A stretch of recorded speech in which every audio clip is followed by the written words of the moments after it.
Hello friends, welcome to AS classes. तो आज हम आपको पढ़ाने वाले हैं जंतुओं में पोषण यानी न्यूट्रिशन इन एनिमल्स। इससे पहले की वीडियो में हमने आपको बताया था कि न्यूट्रिशन किसे कहते हैं, पोषण क्या है। तो आइए हम आज देखते हैं कि जंतुओं में पोषण क्या कहलाता है। तो भोजन के आधार पर जंतु को 3 समूहों में बांटा जा सकता है। यानी पोषण क्या है, जब हम भोजन करते हैं जिससे हमें एनर्जी मिलती है वही पोषण कहलाता है। तो इसीलिए हमने यहाँ पे लिखा हुआ है कि भोजन के आधार पर जंतुओं को 3 समूहों में बांटा जा सकता है। नंबर 1 शाकाहारी, नंबर 2 मांसाहारी और नंबर 3 सर्वाहारी यानी हर्बीवोरस, कार्निवोरस एंड ओमनिवोरस। तो ये देखते हैं कि शाकाहारी क्या कहलाता है, मांसाहारी क्या है और सर्वाहारी क्या है। तो शाकाहारी की परिभाषा पहले हम देखते हैं। वे जंतु जो केवल पादपों और उनसे उत्पन्न उत्पादों को खाते हैं शाकाहारी कहलाते हैं। यानी ऐसे एनिमल्स जो केवल प्लांट्स, पौधे और पौधे से बनी हुई चीज़ें ही खाते हैं। मान लीजिए जैसे गेहूं का प्लांट है तो कोई ऐसे एनिमल्स जो गेहूं की घास, पौधा भी खा लें और केवल उनका बनाया हुआ उत्पाद यानी गेहूं को ही खाएं। यानी प्लांट और प्लांट से बनाया हुआ उत्पाद उसे कहते हैं जो चीज़ें हम लोग खाते हैं, और पौधा जो घास वगैरह होता है। तो ऐसे जंतु जो केवल पादपों और पौधों और उनसे उत्पन्न उत्पादों को खाते हैं वो शाकाहारी कहलाते हैं। एग्जाम्पल हमने यहाँ पे लिखा हुआ है, जैसे गाय, बकरी और खरगोश आदि।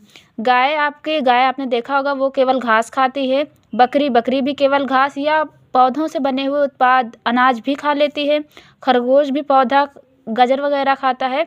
तो ऐसे एनिमल्स जो केवल प्लांट्स और प्लांट से बनी हुई चीज़ें ही खाते हैं वो शाकाहारी कहलाते हैं। नंबर 2 है मांसाहारी। इसके नाम से ही पता चल रहा है कि मांस खाने वाले एनिमल्स, इसको इंग्लिश में कार्निवोरस कहते हैं। इसकी परिभाषा देख लेते हैं। वे जंतु जो केवल अन्य जंतुओं का मांस खाते हैं मांसाहारी कहलाते हैं। यानी ऐसे जीव जंतु जो दूसरे जानवरों का मांस खाते हैं वो क्या कहलाते हैं, मांसाहारी एनिमल्स कहलाते हैं। जैसे शेर, चीता आदि। शेर, चीता ये लोग क्या करते हैं, ये लोग छोटे छोटे जानवरों को मार कर उनका मांस खाने का काम करते हैं और उसी से अपना पेट भरते हैं।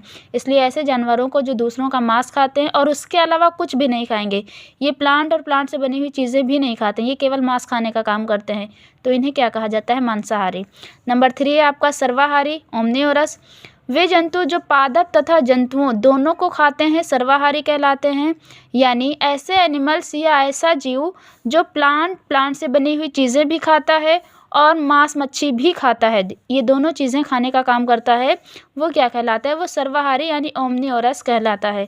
यहाँ पे एग्जाम्पल हमने दे रखा है, जैसे मनुष्य क्या करता है, मनुष्य सब्जियां भी खाता है, प्लांट से बने हुए अनाज भी खाता है और मांस मच्छी भी खाता है। तो मनुष्य जो है वो सर्वाहारी में आता है, क्योंकि दोनों चीज़ें खाने वाले जीव सर्वाहारी कहलाते हैं। तो एक बार फिर से हम देख लेते हैं। ऐसे जीव जो केवल प्लांट, पौधे और पौधे से बने हुए उत्पाद खाते हैं वो शाकाहारी। ऐसे जीव जो केवल दूसरों का मांस खाते हैं वो मांसाहारी। और ऐसे जीव जो प्लांट से बनी हुई उत्पाद और मांस मच्छी दोनों चीज़ें खाते हैं वो सर्वाहारी कहलाते हैं। आई होप आपको ये जंतुओं में पोषण समझ में आया हो। अगर आपको ये वीडियो अच्छा लगा हो तो इसको लाइक और सब्सक्राइब ज़रूर करिएगा और हमारे साथ नेक्स्ट वीडियो के लिए जुड़े रहिएगा।